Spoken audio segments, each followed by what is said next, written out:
En estos días hemos estado haciendo un recorrido de los evangelios y el ministerio de Jesús. Y cuando yo veo la historia de la iglesia y veo lo que estamos haciendo hoy, digo, Señor, es tu providencia, es tu provisión. Y en cierta medida hasta podríamos usar una frase. Los teólogos no van a estar de acuerdo con lo que voy a decir, pero creo que encaja. Señor, gracias por el milagro de que estemos aquí hoy.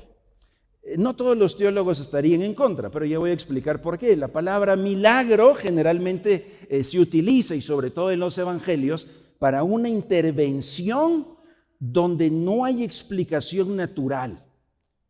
Tiene que ser un acto sobrenatural, tiene que ser algo de la potencia divina.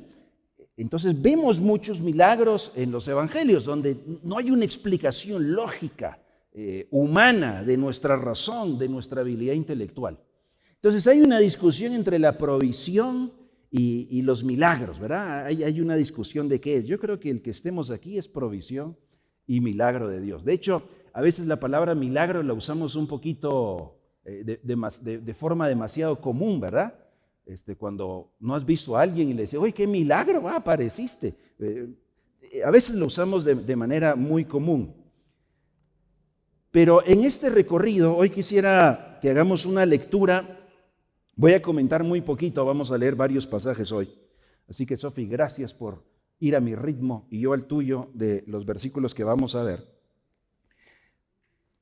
Los milagros y la existencia de Dios están conectados. Si Dios existe, entonces los milagros existen. ¿Correcto? ¿Hace sentido cómo están conectadas esas dos preguntas? ¿Existe Dios? Sí. ¿Existen los milagros? Claro, tienen que existir. Si Él es Dios y es todopoderoso, tienen que existir los milagros. Y si Jesús es quien Él dice ser, entonces hay que esperar. Es de anticipar que hay milagros en el ministerio de Jesús. Así que vamos a hacer una mirada breve, una mirada cortita. Los estudiosos dicen que hay más de 30, algunos dicen 40 milagros en la Biblia. No los vamos a poder leer todos, solo escogí 35 de ellos para que los miremos. De hecho, vamos a ver unas menciones. De hecho, escogí, siguiendo algunas notas que escribe el doctor Chas Rairi, de las palabras que se utilizan en el Nuevo Testamento para los milagros. Si tienen su Biblia, ténganla ahí por ahí lista, pueden seguir los pasajes. Vamos a leer Reina Valera 60 hoy. ¿Cuáles son los milagros que hizo Jesús? ¿Por qué hizo Jesús milagros? ¿Y qué implicación tienen para nosotros hoy? Vamos a centrarnos en 4 términos. El primero es dunamis. No tenemos que saber griego, no tenemos que saber Nuevo Testamento para leer la Biblia, pero hay términos muy específicos que comunican los milagros de Jesús. Esta palabra, fíjense que transmite que el Dios majestuoso, el Dios todopoderoso, que el Dios grande y fuerte entra con poder a nuestro mundo. Mejor dicho, interviene, porque Él ya está aquí. Él lo sostiene, pero hay acciones donde se nota esa mano poderosa. Fíjense, Mateo capítulo 11, versículos 20 y 21, escribe Mateo. Entonces comenzó a reconvenir a las ciudades en las cuales había hecho muchos de sus milagros, pero no se habían arrepentido, diciendo: ay de ti, Corazín, ay de ti, Betsaida, porque si en Tiro y en Sidón se hubieran hecho los milagros que se han hecho en vosotros, tiempo ha que se hubieran arrepentido en cilicio y en ceniza. El Dios Todopoderoso hizo milagros con gran poder, pero algunos, aún viéndolos, no se arrepintieron, lamentablemente. Marcos capítulo 6, aquí se utiliza también esa palabra de poder, esa palabra dunamis. Marcos capítulo 6, versículo 1 en adelante. Salió Jesús de ahí, vino a su tierra, y le seguían sus discípulos. Y llegado el día de reposo, comenzó a enseñar en la sinagoga, y muchos oyéndole se admiraban y decían: ¿de dónde tiene estas cosas? ¿Y qué sabiduría es esta que se le es dada? y estos milagros, este poder, dunamis, que por sus manos son hechos. Miren el versículo 3, lo que la gente no entendía. ¿Qué no es este el carpintero, el artesano, el hijo de María? O sea, ¿cómo es que este muchacho, el artesano, el hijo de María, cómo es que hace estas cosas con ese poder sobrenatural de Dios? ¿Qué acaso no son sus hermanos Jacobo, José, Judas y Simón? ¿Y no están también aquí con nosotros sus hermanos? O sea, ¿cómo es posible que este muchacho cualquiera haga estas cosas sobrenaturales y poderosas? Se escandalizaban de él. Versículo 4, y Jesús decía, no hay profeta sin honra, sino en su propia tierra, y entre sus parientes y en su casa. Y no pudo hacer ahí ningún milagro, salvo que sanó unos pocos enfermos poniendo sobre ellos las manos. Y estaba asombrado de la incredulidad de ellos. Hermanos, ¿cuántos de nosotros no hubiéramos querido estar ahí presencialmente para ver alguno de esas obras poderosas de Dios a través de Jesús? Y hubo tanta gente que estuvo ahí presente viendo esa intervención fuerte y sobrenatural de parte de Dios, y todavía así les costaba creer. Atención, porque no sea que a nosotros nos vaya a pasar también. En Mateo capítulo 7, la semana pasada lo leímos, algunos incluso dirán, Señor, Señor, y atención a esto, si en tu nombre hicimos señales, milagros poderosos. Fíjense que la intervención sobrenatural principalmente viene de Dios, pero hay que tener atención porque no toda. Hay que saber discernir. ¿Qué otra palabra se utiliza en el Nuevo Testamento? Se usa la palabra teras, que se traduce como prodigios. Destaca el carácter de Dios, extraordinario, haciendo milagros. Y se utiliza con otras palabras también. Miren Juan capítulo 4, versículo 46, Juan 4, 46. Vino pues Jesús otra vez de Caná de Galilea, donde había convertido el agua en vino, primer milagro que Juan registró. Y había en Capernaum un oficial del rey cuyo hijo estaba enfermo. Este, cuando oyó que Jesús había llegado de Judea a Galilea, vino a él y le rogó que descendiese y sanase a su hijo, que estaba a punto de morir. Un padre desesperado, pero sabe que hay uno que hace milagros. Hay uno que obra con poder. Hay uno que tiene algo sobrenatural. Versículo 48. Entonces Jesús le dijo, si no vieres señales y prodigios, ahí está esa palabra, teras, señales, no creeréis. Y el oficial del rey le dijo, Señor, desciende antes que mi hijo muera. Jesús le dijo, ve, tu hijo vive. Y el hombre creyó la palabra que Jesús le dijo y se fue. Y bueno, sigue contando la historia. Cuando él descendía, sus siervos salieron a recibirle y le dijeron nuevas diciendo, tu hijo vive. Y él preguntó a qué hora y le dijeron, ayer a las 7. Y el padre entendió que aquella era la hora en la que Jesús le había dicho, tu hijo vive. El poder sobrenatural, ni siquiera tenía que estar ahí presente. Le dijo, ve, ya vive, está sano. Hay una tercera palabra, ergon. Significa obras. También puede significar las obras milagrosas o también actos de bondad. Juan capítulo 5, ahí cerca, versículo 20. Juan 5, 20. Juan relata 7 milagros, un número perfecto. La transformación del agua en vino, aquí esta sanidad del hijo de este hombre a distancia. Pero en Juan capítulo 20 Jesús explica lo siguiente. El Padre ama al Hijo y le muestra todas las cosas que Él hace. Y mayores obras o señales o milagros, obras poderosas, que ésta le mostrará, de modo que vosotros os maravilléis.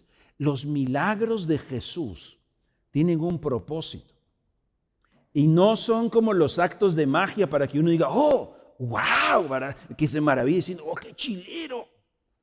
sino es para que se maravillen del poder y de la intervención de Dios, para que se maravillen de la grandeza y para que lo reconozcan a Él. Pero dice, van a ver todavía más grandes obras, versículo 36. Mas yo tengo mayor testimonio que el de Juan, porque las obras que el Padre me dio, esas obras poderosas, maravillosas, asombrosas, las obras que el Padre me dio para que cumpliese las mismas obras que yo hago, dan testimonio de mí que el Padre me ha enviado. Déjenme hacer una pequeña pausa aquí. Son varios versículos hoy, pero en todos ellos lo que vamos conociendo es el carácter de Dios. ¿Por qué hacía Jesús milagros? No solo porque hay una necesidad en el pueblo. Los milagros apuntan a que reconozcamos quién es Él. Si Dios existe, Dios hace milagros. Si Jesús es quien dice ser y Él dice que es Dios, entonces es lógico que habrá milagros. Los milagros hablan, dan testimonio de que Él es el Salvador, de que Él es el Mesías. Pero muchos, sin embargo, no creyeron. Atención a esto. ¿Saben que hay mucha gente que podría, en lugar de buscar a Jesús, solamente buscar los milagros de Jesús? ¿Sabe que uno podría estar equivocado y en lugar de buscar al Dios de poder, solamente buscar las acciones poderosas de Dios? O sea, hubo gente que seguía a Jesús porque daba comida gratis. Hubo gente que seguía a Jesús porque lo sanaba de enfermedades, no por quién era Él. Usaron, voy a decir, esas bendiciones que Dios les dio simplemente para su propio beneficio. Y aquí hay una advertencia, que eso no nos vaya a pasar a nosotros. ¿Dónde podríamos ver eso? Ay, mira, voy a buscar a Dios cuando las cosas van mal. Cuando van mal, busco a Dios porque hay que acercarse a Dios. Y algunas veces cuando ya las cosas van bien, ¿qué pasa? Alguien lo dijo así una vez, esa es la fe del enfermo. Voy a creer en Dios y cuando ya te sientes bien, pues ya no estás enfermo, entonces ya no tiene fe, ya no creo en Él. La fe del necesitado, Señor, necesito, estoy en escasez, Señor, provee, y Dios provee, pero ya proveyó, me olvidó. La fe del viajero, Señor, ¿quiénes han orado, sobre todo cuando hay días delicados? El domingo pasado salimos aquí, ¿verdad? En un día sumamente delicado y algunos redoblaron la oración. Señor, guárdanos y protégenos, ¿verdad? ¿Y los otros días? Ahora ya no, ¿verdad? Como ya está más tranquilo, esa es la fe del viajero. Cuando llegaste a tu destino ya pasó. Muchos vieron los milagros, muchos vieron las señales. Familia, aquí hemos visto intervención sobrenatural de Dios a lo largo de estos 53 años. Que sean para que conozcas mejor a tu Dios y para que glorifiques más a tu Dios y mejor, para que lo sirvas mejor. No solo para que te resuelva mejor. Juan capítulo 7, versículo 1 en adelante. Después de estas cosas andaba Jesús en Galilea, pues no quería andar en Judea, porque los judíos procuraban matarle. Estaba cerca la fiesta de los judíos, la de los tabernáculos, y le dijeron sus hermanos, ¿por qué no sales de acá? ¿Por qué no vas? Ya, pues deberías irte a Judea, para que también allá tus discípulos miren las obras que haces. A lo mejor, no sé, está peligroso que estés acá, mejor porque no te vas. Allá tienen que ir a ver que tú tienes poder. Porque ninguno que procura darse a conocer, pues hace algo en secreto. Tú tienes que ir, tienes que hacer estas cosas, ve, manifiéstate al mundo. Y Juan explica en el versículo 5 que le decían estas cosas porque ni aún sus hermanos ahí cerca creían en Él. Cuidado, tú puedes estar viendo las obras de Dios y no estar confiando mejor en ese Dios. Podrías estar viendo respuestas milagrosas de Dios y no ver al Dios Todopoderoso. Así que nunca te vayas a enfocar solamente en esa acción o esa bendición que Dios te da. Procura conocer a esa persona de Dios. Y si estás conociendo a esa persona de Dios, mis hermanos, aún con señales, con milagros, o sin señales, o sin milagros, o sin la respuesta que esperabas, o sin incluso esa bendición, sigue conociendo a tu Dios, porque Él es bueno. ¿Es bueno Dios cuando las cosas van bien? Sí. ¿Es bueno Dios cuando las cosas van mal? Sí. ¿Y por qué entonces algunos se enojan con Dios cuando las cosas van mal? Porque algunos quizás nos hemos enojado con Dios cuando no respondió o hizo algún milagro. La última palabra, la cuarta que se utiliza en los evangelios es semeión. Significa señal. Indica que los milagros tienen algo que enseñarnos. Son símbolos de la autoridad de Dios. Juan capítulo 2, versículo 11. Este principio de señales hizo Jesús en Caná de Galilea y manifestó su gloria, y sus discípulos creyeron en él. Las intervenciones, las manifestaciones sobrenaturales de Dios son para que veamos su gloria. Aquí es la multiplicación, o mejor dicho, la transformación del agua en vino. No era para ver el vino, era para ver la gloria de Dios. Lo que Dios provee en tu vida, lo que Dios hace, su intervención, su providencia, ¿te están haciendo ver y conocer mejor a tu Dios? ¿O solo hemos visto el resultado de esa acción? Juan capítulo 4, versículo 54. Esta es la sanidad de aquel hombre a distancia. Esta segunda señal hizo Jesús cuando fue de Judea a Galilea. Señal, para enseñar algo, para señalar algo. Juan capítulo 6, versículo 2. Y le seguía una gran multitud, porque veían las señales que hacía en los enfermos. Mateo dice que Jesús sanó toda dolencia. No quiere decir que ya no había enfermo en esa época. Lo que quiere decir es que no había ninguna enfermedad más grande que el poder de Dios en Jesús. Y les cuento algo. Aparte de que hubo muchos testigos, hay un médico que escribe y relata varias de esas sanidades. O sea, alguien que entendía muy bien la necesidad, alguien que entendía lo imposible que era para ellos con el nivel de ciencia que tenían en ese entonces de resolverlo. De hecho, se nos narra la sanidad de la suegra de Pedro. Y nosotros leemos, ¿verdad?, en nuestra versión que tenía una gran fiebre. ¿Quiénes han tenido fiebre acá alguna vez?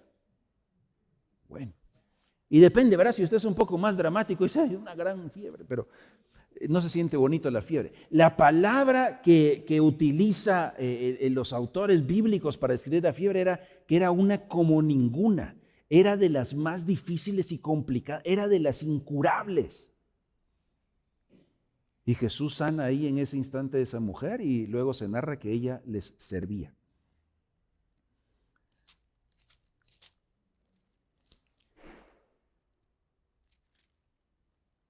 Juan capítulo 11, versículo 45. Entonces muchos de los judíos que habían venido para acompañar a María y vieron lo que Jesús hizo, creyeron en él. Estamos hablando ahí de la resurrección de Lázaro. Pero algunos de ellos fueron a los fariseos y les dijeron lo que Jesús había hecho. Entonces los principales sacerdotes y los fariseos reunieron al concilio y dijeron, ¿qué haremos? Porque este hombre hace muchas señales. ¿Qué hacemos? Tenemos un problema. Este hace muchas señales, son símbolos de la autoridad de Dios. Los milagros de Cristo son para mostrarnos que Él es Dios y son una demostración de que es el Mesías, el enviado, el ungido. Los milagros de Jesús nunca fueron usados para una conveniencia personal. Por ejemplo, escribe algún autor, ¿verdad? Ya vimos esa escena, Mateo 4, no lo usó para convertir las piedras en pan. Y con eso ya podía desayunar. No lo usó simplemente para algo de su beneficio. Era un propósito superior. No fueron hechos solamente en una parte o esfera de la vida. Que algunos hubieran dicho, que se sabe el truco, ¿verdad? O sea, no solo era que puede hacer estas cosas. Él realmente mostró su poder sobre la naturaleza, sobre seres humanos con sanidades, incluso resurrección, e incluso sobre los demonios y los espíritus inmundos, porque Él es Dios, el Todopoderoso. Tampoco fueron milagros que solamente en privado un par por ahí vieron y luego fueron a exagerar la historia. Hubo muchos testigos, incluso cuando se escriben los evangelios, sin duda muchos todavía estaban vivos. Y muchos le contaron incluso a Lucas cuando hace su investigación. Dice, yo lo vi, yo estuve ahí, o incluso algunos de ellos, ese soy yo. Incluso Jesús hizo milagros cuando la gente no tenía fe. ¿Ustedes recuerdan que había un estanque conocido como el estanque de Betesda? Y ahí había muchos paralíticos y ellos tenían más fe en que viniera un ángel y moviera las aguas y el primero que se metiera, ese estaba sanado. Había uno por ahí y le preguntó a Jesús, ¿y tú qué? Dice, no, pues yo no llego. Allá cuando se mueve, ya me ganó otro. ¿Y tú quisieras ser sano? Pero qué pregunta, que te estoy diciendo que no puedo. Que no me voy a sanar porque no me llevan allí. Y Jesús le dijo, toma tus cosas y ahora anda. Él no creyó, ni sabía quién era. Después no sabía y no lo encontraba. Dice, uno por ahí. En los evangelios hay más de 30 milagros, hermanos. No son los únicos los que encontramos aquí. Hay muchos más. Pero cada uno de ellos sigue teniendo un propósito transformador. Busquemos todos Juan capítulo 20. Juan 20, por favor. Todos búsquenlo en su Biblia antes de que esté en la pantalla. Juan 20, 30.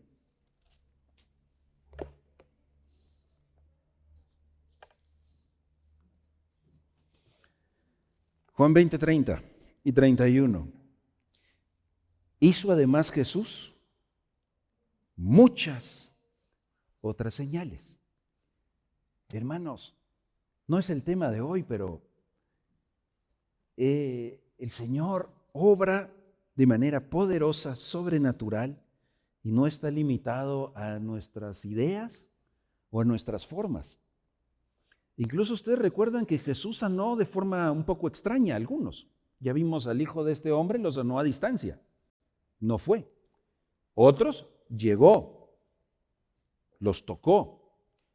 Hubo uno que escupió, nosotros no vamos a practicar esa metodología, pero escupió en el suelo, hizo lodo. Ahí ya está un poco raro. Pero luego, ¿qué hizo con el lodo? ¿Cómo se sentiría usted si un día vamos a orar y dice, verá, vamos al jardín? Y si uno no hace eso. Jesús hizo eso. Jesús sanó al que no creía, sanó al que creías. Jesús sanó a unos que no eran de su pueblo. Él hizo muchas otras cosas.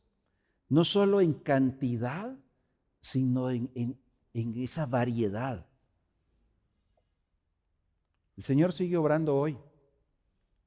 Nuestro tema hoy no es cómo son los milagros hoy, pero sigue siendo el mismo Dios, sigue siendo el mismo gobernador y sustentador de toda la creación, y eso incluye tu vida y la mía. Él sigue obrando en tu vida y hay cosas sobrenaturales que ocurren en tu vida. Hay cosas donde Dios está haciendo algo a tu alrededor, hay cosas donde Dios incluso está usando formas inesperadas, pero Él tiene un diálogo en lo más profundo de tu corazón. Cuidemos que nuestro corazón no se endurezca como aquellos que vieron ahí enfrente.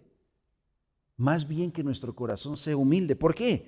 Juan lo dice, porque todas estas señales en presencia de sus discípulos, pues no caben, no están escritas en este libro, pero las que se escribieron son suficientes y eran necesarias. Las que se han escrito es para que creáis que Jesús es el Cristo, el Hijo de Dios, y para que creyendo tengáis vida en su nombre. ¿Quieres encontrar la vida plena, verdadera, abundante y eterna? Solamente está en Cristo Jesús. Y todo lo que leemos en los evangelios, lo que leemos en la Biblia y todo lo que estás viendo que Dios obra a tu alrededor, no solamente es para que tengas una vida un poquito mejor. No es solamente para resolver una situación y que salgas mejor. Es para que lo conozcas a Él como el único Dios verdadero, para que lo conozcas como el prometido de Dios que vino para rescatarte a ti y a mí de la culpa y de la condena que teníamos por el pecado y la desobediencia. El que vino y pagó el precio, la muerte, para darnos a nosotros vida eterna. Los milagros siguen teniendo un poder transformador. Así que cuando leas en los evangelios esos milagros, ojalá puedas maravillarte, ojalá puedas gritar, ojalá puedas decir, ¡yeah! Ese es mi Dios, que sigue siendo Dios hoy y para siempre y sigue obrando hoy y para siempre. Para esta conclusión, recibimos una nota hoy. Y me parece una conclusión fantástica de ese milagro de quién es Cristo Jesús y el Evangelio. Recibimos una nota escrita en lenguaje especial. Y yo se las voy a leer, porque tengo el chivo aquí atrás. Tendrían que pasar a tocarla. Y le agradezco a Esteban por compartirnos esto y es un excelente repaso y conclusión. El texto lema de la familia El Mensaje de Vida y que habla acerca de quién debe ser Jesús para ti. ¿Ustedes conocen ese pasaje? Voy a hacer una primera lectura y luego vamos a hacer una segunda. La primera parte dice, porque de tal manera amó Dios al mundo. Y ahora quisiera que vamos a cambiar la palabra al mundo y vas a decir tu nombre. ¿Sí? Lo vamos a leer todos en voz alta, pero en lugar del mundo vas a decir tu nombre en voz alta. ¿Todos listos? Lo vamos a decir juntos. O a la 1, a las 2 y a las 3. Porque de tal manera amó Dios a Howard, que ha dado a su Hijo unigénito, para que todo aquel que es tú y yo, que en Él cree, no se pierda, mas tenga vida eterna. ¿Tienes esa vida eterna? Así que tú es un milagro del nuevo nacimiento en Cristo Jesús. Esteban escribió esto y se los voy a compartir. Damos gracias a Dios por la iglesia, el mensaje de vida. A lo largo de este tiempo Él ha permitido que esta iglesia sea una verdadera familia para todos nosotros. Un lugar donde hemos crecido, aprendido y fortalecido en la fe. Aquí he podido ver más allá y conocer un Dios de amor, que abre caminos, que no siempre podemos ver, pero que siempre nos conducen hacia un lugar lleno de bendiciones. Que Dios continúe guiando y bendiciendo a el mensaje de vida. Feliz aniversario. Iglesia, sigamos siendo y viendo ese mensaje de vida.